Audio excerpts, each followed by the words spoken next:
Depuis sa fondation en 1923, The Walt Disney Company a construit sa réputation autour de films d'animation apportant un univers féerique où la magie et la morale se conjuguent pour séduire les enfants et leurs familles. Et pendant des décennies, Disney sera synonyme de nostalgie et de rêve. Mais, au tournant des années 70 et 80, Disney connaît une période sombre. Les films peinent à séduire un public plus large et cette image associée aux enfants constitue un frein évident pour un public d'adolescents ou d'adultes. Bref, au début des années 80, The Walt Disney Company fait face à un défi inédit. Ça s'est passé un 9 mars 1984.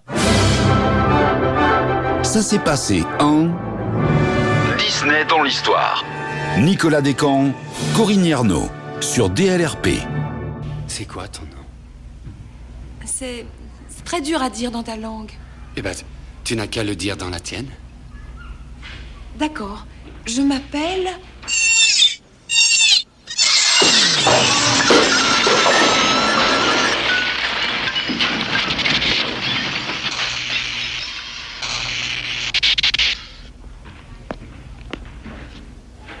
Bonjour les dégâts. Bonjour Corinne. À cette période, Disney fait face à une concurrence de plus en plus rude de la part de studios investissant dans des productions destinées à des publics plus matures. De plus en plus, les critiques reprochent aux films du studio d'être prévisibles, clichés ou encore trop conservateurs. Il fallait agir. Bonjour Nicolas. 9 mars 1984, c'est un tournant dans la filmographie Disney avec la sortie du film Splash.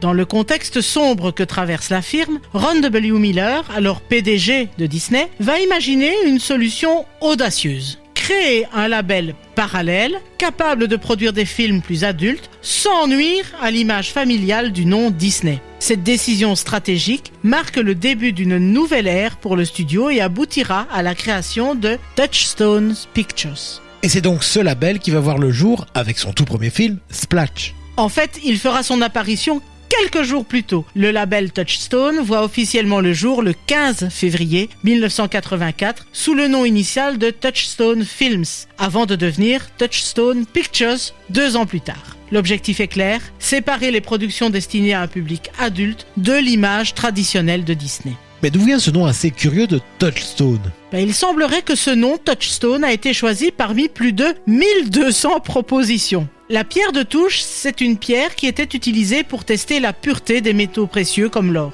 Le terme symbolise ici la volonté de tester de nouvelles idées, d'expérimenter dans un cadre sécurisé tout en maintenant une exigence de qualité. Et le logo choisi, représentant une sphère traversée par une traînée dorée, illustre parfaitement cette métaphore. La boule, c'est la pierre elle-même. Et la traînée symbolise la marque laissée derrière elle, un signe que Touchstone laissera sa propre empreinte sur le cinéma tout en restant dans l'ombre Disney.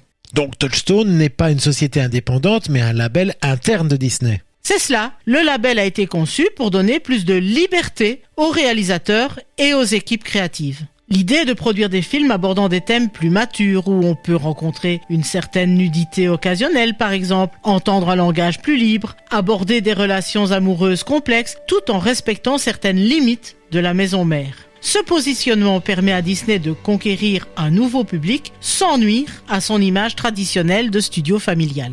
Et donc le véritable test arrive avec le tout premier film Touchstone, Splash. C'est ça. Pour lancer ce nouveau label, Disney se tourne vers une comédie romantique fantastique, Splash, réalisée par Ron Howard et écrite par Lowell Gans, Babaloo Mandel et Bruce J. Friedman. Le projet combine romance, humour et fantastique et raconte l'histoire d'un homme qui, enfant, avait été sauvé par une mystérieuse sirène qu'il retrouve à New York des années plus tard et dont il tombe amoureux. Et pour ce premier film, on a vraiment choisi un réalisateur important. Le choix de Ron Howard comme réalisateur est stratégique. Howard est jeune, mais déjà respecté. Il apporte un mélange de légèreté et de sensibilité qui correspond parfaitement aux objectifs de Touchstone. Un film accessible, mais suffisamment mature pour attirer un public adulte. Au niveau du casting, le film réunit Tom Hanks, alors en pleine ascension, et Daryl Hannah, dont le rôle de sirène exigera à la fois de la présence physique et un jeu subtil pour incarner une créature fantastique tout en restant crédible dans un monde réel.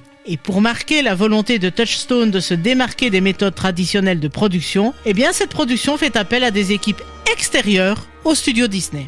Quand même se lancer dans cette aventure aurait pu être un pari sacrément risqué. Ah, c'est sûr. Le budget fut relativement modeste, autour de 11 millions de dollars. Mais le film va bénéficier d'une attention particulière sur les aspects techniques et artistiques. Les effets spéciaux, bien que limités par la technologie de l'époque, réussissent à donner vie à la sirène et à ses déplacements sous l'eau, tandis que la direction artistique et la bande sonore vont contribuer à créer une atmosphère magique et romantique. Alors, le film se démarque des productions habituelles des studios, mais on garde les valeurs de la marque, non ? Ah, tout à fait. Thématiquement, Splash aborde la différence et l'acceptation en racontant une romance improbable entre deux mondes opposés. Mais la touche fantastique choisie permet d'explorer des thèmes plus adultes, amour, choix de vie, liberté individuelle, sans tomber dans la vulgarité. C'est ce mélange d'éléments fantastiques et de romances modernes qui illustre parfaitement ce positionnement de Touchstone, des films matures, tout en restant dans un univers accessible et enchanteur.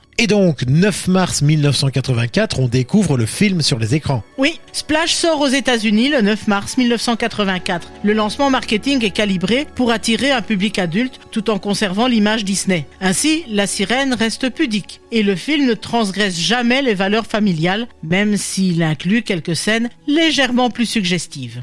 Et pour un premier essai, est-ce que c'est un succès ? Dès sa sortie, le film remporte un succès commercial notable. Tu te rappelles, un budget de 11 millions de dollars, il va rapporter près de 69,8 millions sur le continent américain. La critique par contre est plus mitigée. On évoque un scénario parfois mollasson, un humour daté, même si on apprécie la fraîcheur et la romance légère. En résumé, on peut parler de coup de maître pour le lancement de Touchstone. On a démontré que Disney peut réussir dans un registre plus adulte tout en conservant son identité. Et on pourrait dire que Splash va constituer une sorte de standard pour Touchstone. Oui, le film établit une sorte de modèle, équilibre subtil entre audace, humour, romantisme et respect des valeurs. Le succès de Splash valide la stratégie de Disney et Touchstone produit rapidement d'autres films, parfois plus audacieux, comme Le Clochard de Beverly Hills, Qui veut la peau de Roger Rabbit, Le Cercle des poètes disparus, etc. La création du label influence également l'industrie, poussant les autres studios à réfléchir à des stratégies similaires de segmentation du marché.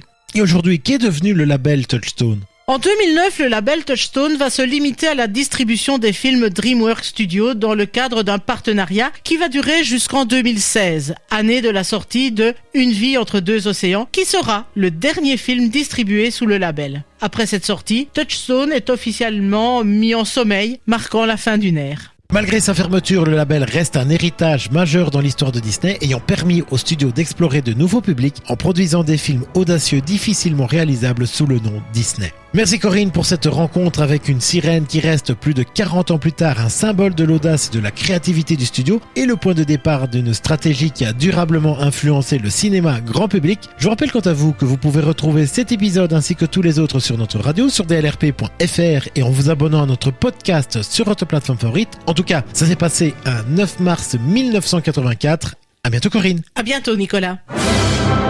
Rendez-vous samedi prochain pour un nouvel épisode de Ça s'est passé en sur DLRP.